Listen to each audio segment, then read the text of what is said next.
C'est avec la plus grande indignation que j'ai vu défiler ce matin sur les écrans de Bénin TV des images de la tentative de coup d'État militaire perpétrée. Mesdames et messieurs, bonsoir et bienvenue dans cette édition spéciale. Nous vous remercions de choisir votre chaîne pour vous informer et nous vous saluons où que vous soyez au Bénin. Restez avec nous jusqu'à la fin pour tous les détails. Nous vous invitons également à vous abonner à notre chaîne et à partager cette information afin que chacun soit bien informé. Béninoises, Béninois, chers compatriotes, au petit matin de ce dimanche 7 décembre 2025, un groupuscule de soldats a engagé une mutinerie dans le but de déstabiliser l'État et ses institutions. Face à cette situation, les forces armées béninoises et leur hiérarchie, fidèles à leur serment, sont restées républicaines. Leur riposte a permis de garder le contrôle de la situation et de faire échec à la manœuvre. Aussi, le gouvernement invite-t-il les populations à vaquer normalement à leurs occupations. Je vous remercie. C'est avec la plus grande indignation que j'ai vu défiler ce matin sur les écrans de Bénin TV des images de la tentative de coup d'État militaire perpétrée par des soldats aventuriers contre les institutions républicaines de notre pays, contre les forces de défense régulières et contre le chef de l'État, le président Patrice Talon. Les informations qui me parvenaient par bribes depuis ce matin font état de la loyauté de notre vaillante armée qui a su, avec compétence et bravoure, déloger les mutins des positions qu'ils croyaient tenir et les contraindre à battre en retrait. Je tiens à les en féliciter. Le communiqué du ministre de l'Intérieur à la mi-journée a rassuré plus d'un. L'apparition en personne du chef de l'État ce soir a achevé de convaincre les uns et les autres que la mutinerie a échoué. Pas plus tard qu'hier, 6 décembre 2025, de 17h à 19h à son domicile, où il m'avait fait l'honneur de m'inviter, j'échangeais avec le président Talon sur la situation économique de notre pays et sur les perspectives de développement pacifique et continu qui s'offrent au Bénin à l'orée de la prochaine mandature, grâce en particulier aux dernières réformes constitutionnelles adoptées par le Parlement. Il m'est alors apparu, plus clairement qu'auparavant, que le développement est la véritable préoccupation du chef de l'État. Je tiens à exprimer au président Patrice Talon ma totale solidarité et mon ferme soutien à l'occasion de cette tentative de remise en cause des progrès accomplis par le Bénin sous ces 2 mandats. Je condamne fermement la tentative de coup d'État de ce jour. Depuis l'historique conférence nationale, le Bénin a définitivement tourné le dos à la violence et à la force comme mode d'accession au pouvoir. Le pouvoir se conquiert par les urnes et dans le respect de l'état de droit. La tentative de ce jour ne réussira ni à ternir l'image du Bénin à l'extérieur, ni à entraver notre marche résolue vers la démocratie et le progrès. Vive la République, vive le Bénin. Béninoises, Béninois, mes chers compatriotes, ce dimanche 7 décembre 2025, notre pays s'est réveillé face à un événement grave, présenté comme mutinerie ou tentative de coup d'État.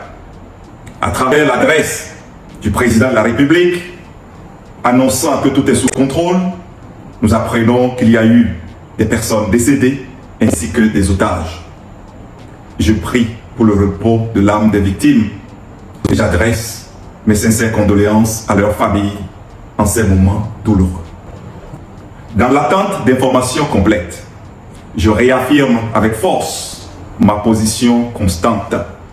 Je ne suis toujours pas d'accord avec la gouvernance du président Patrice Talon, mais nous devons régler nos désaccords pacifiquement, dans les urnes et non par les armes. Voilà pourquoi il est indispensable d'organiser de véritables élections avec une participation pleine et entière des partis au pouvoir comme de l'opposition.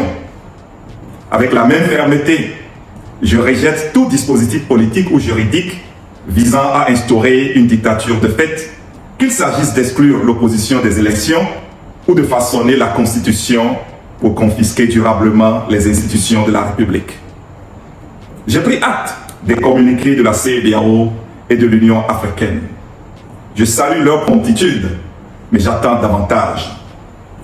Accompagner le Bénin dans la correction urgente des mesures qui ont affaibli notre démocratie, fragilisé l'emploi et réduit le pouvoir d'achat de nos populations. Rien de durable ne se bâtit sur l'injustice, l'exclusion ou l'appauvrissement des citoyens. J'en appelle enfin aux forces de défense et de sécurité. Préservez votre unité, votre neutralité et votre engagement républicain. La nation compte sur vous. Que Dieu bénisse le Bénin. Je vous remercie. Daniel Eda. Le président Talon a enfin parlé et nous dire ce qui s'est réellement passé. Nous vous rappelons que le président Talon est un homme de paix et sera toujours un homme de paix. Béninoises, Béninois, mes chers compatriotes, aujourd'hui, notre pays a été confronté à des événements d'une gravité exceptionnelle. Un groupuscule de soldats, sous prétexte de revendications fallacieuses, a entrepris une mutinerie visant à s'attaquer aux institutions de la République et à déstabiliser notre nation. Cette tentative remettait en cause l'ordre démocratique et menaçait la stabilité de notre pays. Une telle entreprise aurait eu des conséquences désastreuses, pouvant plonger notre nation dans une aventure sans lendemain. Elle aurait stoppé le processus de développement que nous avons engagé, grâce aux efforts conjugués de toutes les filles et tous les fils du Bénin. Dans ce contexte, mon devoir républicain m'a conduit, en ma qualité de président de la République, chef suprême des armées et garant de la stabilité nationale, à prendre toutes les mesures nécessaires pour faire échec à ces aventuriers et protéger notre pays. En coordination avec le commandement des forces de défense et de sécurité, nous avons engagé des actions déterminantes pour maintenir la paix et garantir la sécurité et la quiétude de tous sur l'ensemble du territoire national. Je tiens à saluer ici le sens du devoir et le professionnalisme de notre armée. Les responsables militaires sont restés loyaux à la patrie et au respect de la Constitution. Avec leur engagement, nous avons repris les positions clés et éliminé les dernières poches de résistance des mutins. Grâce à cette mobilisation, nous avons pu prévenir une catastrophe et éviter que notre pays ne bascule dans le chaos. Je veux réaffirmer que cette forfaiture ne restera pas impunie. Les auteurs de cette tentative seront identifiés et feront face à la justice. Je souhaite également avoir une pensée pour les victimes de cette aventure insensée, ainsi que pour les personnes encore retenues par des mutins en fuite. Nous faisons tout notre possible pour les retrouver sains et saufs et leur assurer protection et sécurité. Je tiens à remercier chaleureusement nos compatriotes, à l'intérieur comme à l'extérieur du pays, pour le soutien actif et les nombreux messages d'encouragement que nous avons reçus tout au long de cette journée.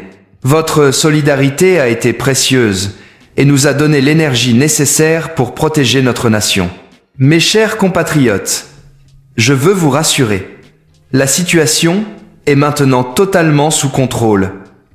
Je vous invite donc à reprendre vos activités quotidiennes en toute sérénité. La sécurité et l'ordre public seront maintenus sur tout le territoire national pour garantir la liberté d'aller et de venir de chacune et chacun. Enfin, je renouvelle mes remerciements à nos forces de défense et de sécurité et à tous ceux qui, par leur engagement et leur sens du devoir, contribuent à la stabilité et à la paix dans notre pays.